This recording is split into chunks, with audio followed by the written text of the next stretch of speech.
السلام عليكم ورحمة الله، أهلا بكم في فيديو جديد. ازاي تتخلص من الدبان فترة الصيف؟ هنجيب ازازة زي دي كده بالظبط، تمام؟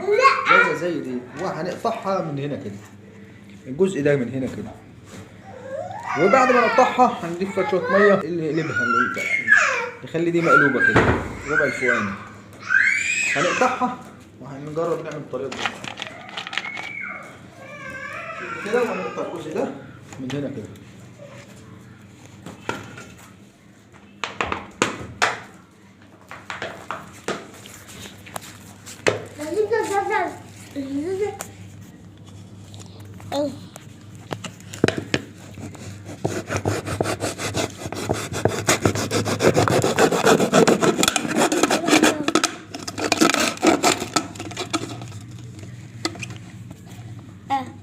هنا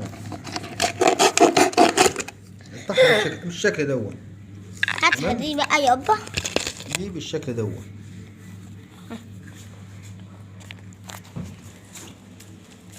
زي ما انتم شايفين كده، خد يدي زي ما انتم شايفين كده،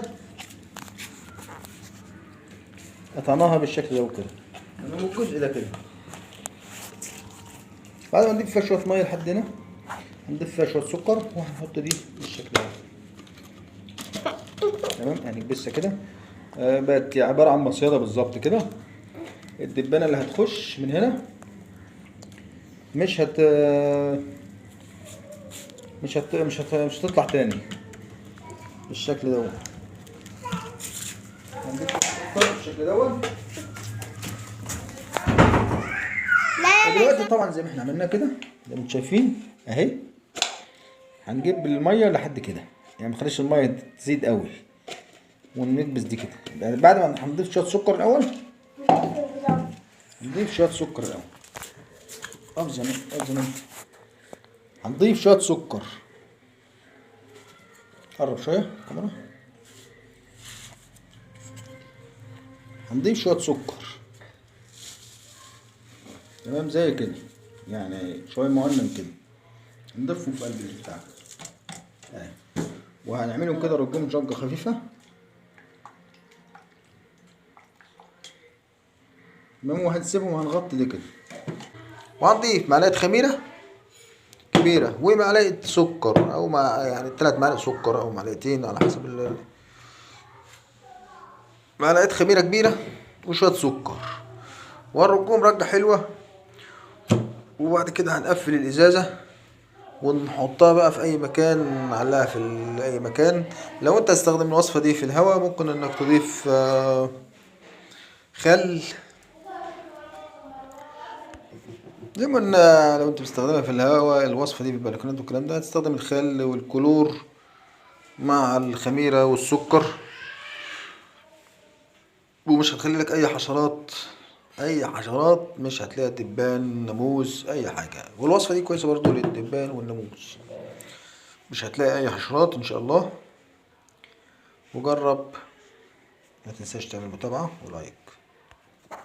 طيب بعد ما ضفنا السكر، هنضيف بقى الخميرة بالشكل دون، واتفرج بعد كده على التفاعل. هنديها رجة خفيفة كده، او هنقلبها بأي حاجة. هنرجهم كده، تمام، شوية، وبعد كده هنقفل او هنقلب بأي حاجة يعني عامة.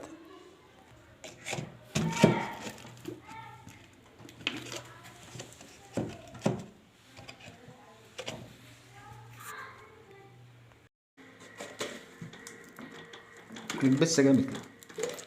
وطبعا الركن اللي بيبقى فيه الدبان هنسيبها في اي ركن كده، تمام. انا اعلقها على اي حاجه من هنا كده، تمام، او نضيفها فوق اي حاجه في اي ركن، تمام. وبعد كده لاحظ بقى ان الدبان اللي هتنزل مش هتطلع تاني.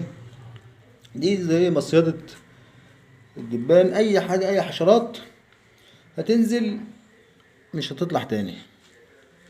وجربها وادعيلي. متنساش طبعا متابعتنا واشتراك ولايك بتاعك الجميل، ونترككم في رعاية الله، والسلام عليكم ورحمة الله. لا تنسوا الاعجاب بالفيديو والاشتراك في القناة.